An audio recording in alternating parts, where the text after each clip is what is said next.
Schedule caste community से क्या कहा जा रहा है कि तुम घोड़ी नहीं चढ़ोगे, ये भी बहाना है। शेड्यूल कास्ट कम्युनिटी से क्या जा रहा है, साइकिल पे नहीं जाओगे, मूछें नहीं रखोगे, ये बहाना है मनुस्मृति लागू करने का।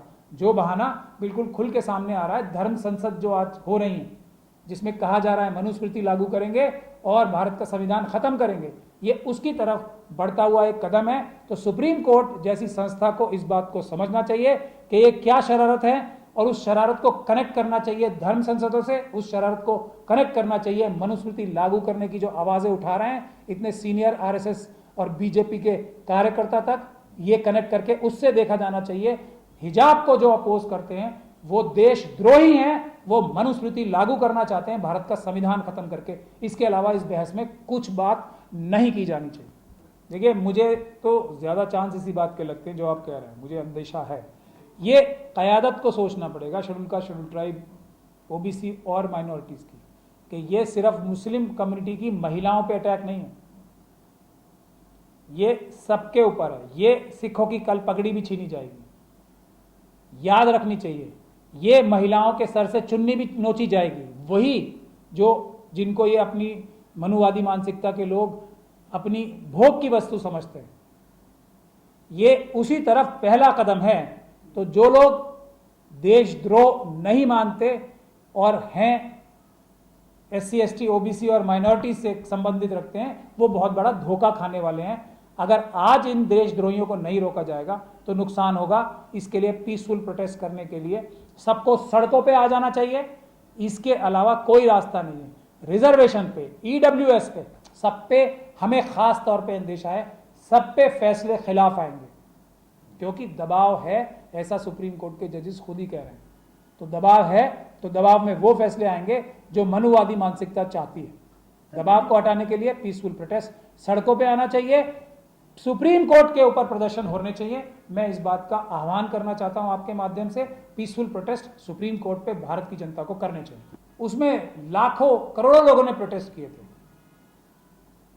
कितने लोग जेल में हैं, और जो जेल में हैं वो लीडर है, जो जेल में है वो भारत के संविधान के लिए लड़ने वाले, सबसे आगे रहने वाले लीडर है हमारे। जेल और बाहर कोई फर्क नहीं डालता है, फर्क डालता है भारत का संविधान बचाना, देश बचाना, सुप्रीम कोर्ट बचाना, देश की संस्थाएं बचाना। ये कोई परेशान नहीं है। जो लोग जेलों में हैं, जब वो बाहर आएंगे तो उनके हम बड़े बड़े रिसेप्शन करेंगे।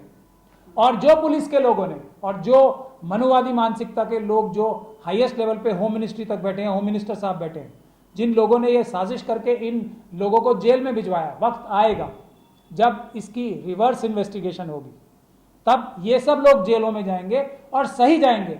हालांकि जो आज जेलों में बंद हैं वो बेगुनाह हैं, वो देशभक्त हैं, भारत का संविधान मानने वाले हैं, संविधान की रक्षा करने के लिए जेलों में हैं। पीसफुल प्रोटेस्ट नहीं हुए ना, इसलिए आप देखिए, आपने अभी त्यागी साहब ने अभी एक एग्जाम्पल दिया कि वो जेलों में, लेकिन क्या सीए एनआरसी इंप्लीमेंट हुआ? नहीं हुआ ना। सिर्फ मुस्लिम महिलाओं ने जो प्रोटेस्ट शुरू किया उसको दूसरे लोगों ने भी ज्वाइन किया। उनकी पीसफुल प्रोटेस्ट की वजह से आज सीए एनआरसी का कानून लागू नहीं है। सरकार को अपनी नीति बदलनी पड़ी। कितनी बड़ी बात बता रहा हूं मैं आपको। उसके बाद किसान आंदोलन ले लीजिए, तीनों हाथ जोड़ के प्रधानमंत्री जी ने 56 इंच की छाती को छोटा करके हाथ जोड़ के माफी मांगी ना। क्यों? क्योंकि पीसफुल प्रोटेस्ट हुआ। उससे पहले 2 अप्रैल का वाकया ले लीजिए आप, जो फैसला सुप्रीम कोर्ट ने किया था एससी एसटी एक्ट के बारे में, वो विड्रॉ किया सुप्रीम कोर्ट ने खुद, और सरकार ने कानून में बदलाव किया कि एससी एसटी एक्ट को कमजोर नहीं होने दिया। क्यों? पीसफुल प्रोटेस्ट हुए। और इन सभी पीसफुल प्रोटेस्ट में मनुवादी जो हैं उन्होंने हिंसा की। पुलिस में जो मनुवादी एलिमेंट्स हैं, जो करप्ट पुलिस ऑफिसर्स हैं, जिन्हें जो हाईएस्ट लेवल से राजनीतिक आकाओं के कहने पे जाके लोगों के ऊपर हिंसा का माहौल बनाते हैं, खुद आरएसएस और मनुवादी अपने लोग भेज के हिंसा कराते हैं, उनका साथ जो पुलिस अधिकारी देते हैं, वो सभी लोग कितनी भी कोशिश कर लिए, लेकिन पीसफुल प्रोटेस्ट जो हुए उसके बाद तीनों जगह कितना अच्छा माहौल बना, तीनों चीजें काबू में आई, देश का संविधान भी बचा। इसी तरीके से पीसफुल प्रोटेस्ट होगा तो सुप्रीम कोर्ट और जो दूसरी अदालतें हैं, जो सीबीआई है, वो ईडी है, वो जो आज एक तरह से गुंडों का काम कर रही है, वो काम बंद होगा, वो अपना कानून के हिसाब से काम करना शुरू करेंगे, तब इस देश में कोई भी आरएसएस और मनुवादी व्यक्ति जो है मेरे ख्याल से देश में ही नहीं रहेगा, क्योंकि भाग जाएंगे। आज उन्होंने इतने पैसे लूट लिए कि वो देश छोड़ के भागने के लिए तैयार बैठे हैं। सारे मनुवादी लोग जो मनुवादी मानसिकता के, तो वो लोग देश से भाग जाएंगे। फिर हमारे पास सबसे बड़ा चैलेंज ये रहेगा कि कैसे हम उनको एक्स्ट्राडिशन ट्रीटी से वापस लाएं, और देश का जो धन वो लूट कर ले जाएंगे उनको वापस कैसे लाएं। देखिए, आज इतने जिम्मेदार जर्नलिस्टों के मन में ये सवाल उठने लगा, तो ये हमारे जुडिशल सिस्टम की बड़ी हार है। ये सवाल ही कैसे मन में आ गया? क्यों आया आपके मन में सवाल? क्योंकि ना, मैं वही बताने वाला हूँ। रंजन गोगोई साहब, अभी एक खानविलकर साहब रिटायर हुए हैं, उनको भी एक मलाईदार पद की बहुत चर्चाएं चल रही है कि एक मलाईदार पद मिलने वाला है। उसके अलावा बहुत सारे लोग, जस्टिस गोयल है वो एनजीटी के चेयरमैन बना दिए गए, कोई गवर्नर बना दिया गया, कोई राज्यसभा का मेंबर बना दिया गया। तो ये सवालात जनता के मन, पहले ऐसा नहीं होता था। तो ये सवालात जब ईमानदार जर्नलिस्टों के, और आप लोग ईमानदार जर्नलिस्ट हैं, मैं वो क्रिमिनल मीडिया की बात तो मैं करता ही नहीं, तो अगर ये मन में जर्नलिस्ट के सवाल उठने लगे कि ये तो रिटायर होने वाले हैं, उनको शक की नज़र से लोग देखने लगे, तो ये कितना बड़ा हमला है हमारे जुडिशल सिस्टम पे। अगर जनता का विश्वास जुडिशल सिस्टम से उठ जाएगा तो कितना बड़ा नुकसान होगा देश को। तो यही बात है। लेकिन आप लोग भरोसा रखें, पीसफुल प्रोटेस्ट के लिए तैयार हो जाएं।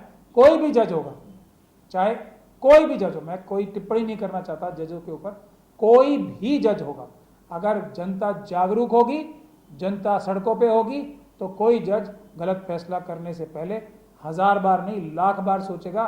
कोई भी पद का लालच उसको जनता की आवाज़ के से ज़्यादा नहीं भारी महसूस होगा। मैं इससे 100 नहीं, 100 से भी ज़्यादा अगर कुछ परसेंटेज हो सकती हो तो उतना मैं इससे एग्री करता हूँ। यूएपीए के केसेस में मैं आज ही कोई डेटा पढ़ रहा था, तो वो 2% सज़ा होती है। तो अभी उसके लिए मैं जत्थेदार जगतार सिंह हवारा का एग्जाम्पल देना चाहता हूँ। उनको आज तक सज़ा नहीं हुई, सुप्रीम कोर्ट तक उनकी सज़ा नहीं हुई है, लेकिन आज वो 29 साल से जेल में। क्यों?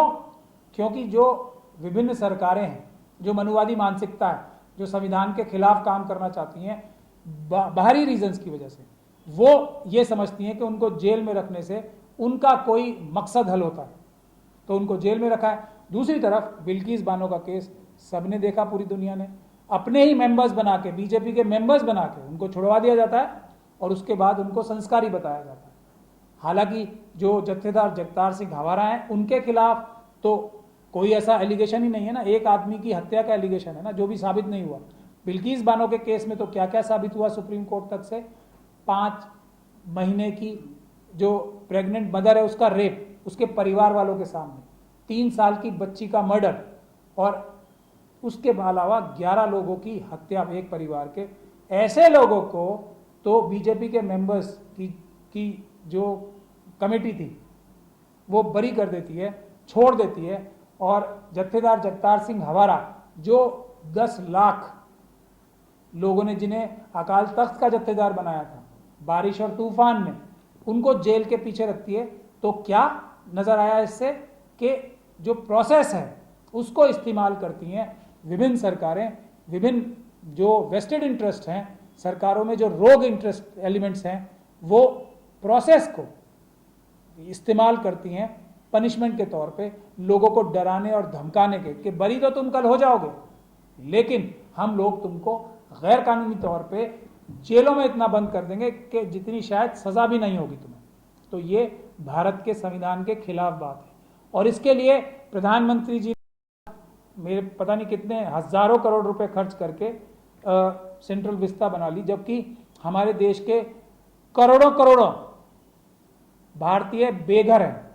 अगर उसका आधा पैसा भी जो सेंट्रल विस्ता में ख़त्म किया है, अगर कोर्ट में जजेस अपॉइंट करने में और अगर अदालतें बनाने में उसका आधा पैसा भी हमारे प्रधानमंत्री साहब लगा देते अपने ऐशो आराम को भूल के, तो मैं समझता हूँ देश में जो आज ये इतनी पेंडेंसी है ना, जो करोड़ों करोड़ों केस पेंडिंग है, वो शायद अगले 2-3 साल में ही ख़त्म हो जाते। लेकिन नहीं, ऐसा नहीं किया जाएगा। क्यों?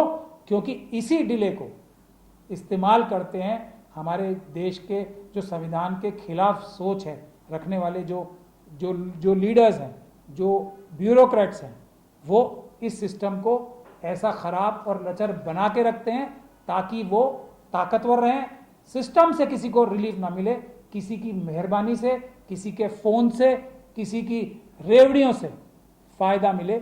ये जो लोग काम करते हैं वो गलत काम करते हैं। अगर हमारे देश के जो संसाधन हैं सही तरीके से, ईमानदारी से इस्तेमाल किए जाएंगे तो देश की जनता में से एक भी घर ऐसा नहीं होगा जो खुशहाल ना हो, जो रेवड़ियों का किसी भी सरकार की मोहताज हो। ऐसा मेरा मानना है।